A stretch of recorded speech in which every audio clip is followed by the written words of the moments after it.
Hello, by the way guys, meron naman akong katanungan na sasagutin. Katanungan na sasagutin ko ay ayon sa katanungan ni Ma'am Habsu.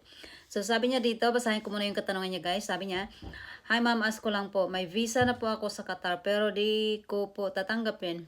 Kasi nakuha din po ako sa Hong Kong at mas gusto ko po sa Hong Kong. Pwede po kaya mag-back out doon sa Qatar at piliin ko yung Hong Kong." Okay.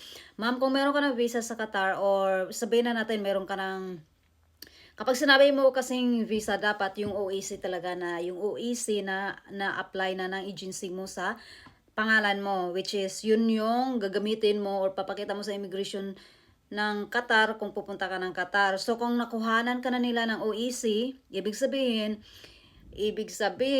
kailangan mong cancel yung OEC mo na yan bago ka makakuha ng panibagong OEC na papuntang Hong Kong. So, alamin mo muna kung nakuhanan ka na ba nila ng OEC pa Qatar.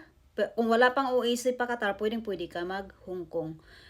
Pwede ka naman kahit sabihin na natin kahit meron ka ng OEC sa Qatar, no? Or sabihin na natin nakunan ka na ng OEC sa Qatar, pwede ka pa rin mag-back out. Yun nga lang, may tendency na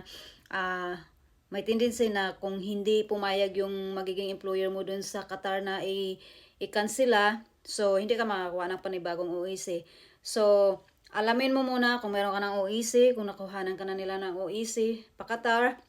Kung nakuhanan ka na nila ng OEC pa Qatar, kailangan mong ipa-cancel tapos para makakuha ka ng panibagong OEC na papuntang Hong Kong. Okay ma'am, kung sana nasagot ko yung katanungan mo, pero kung meron ka pang ibang katanungan, just comment below lang dito. Have a good day. Bye-bye!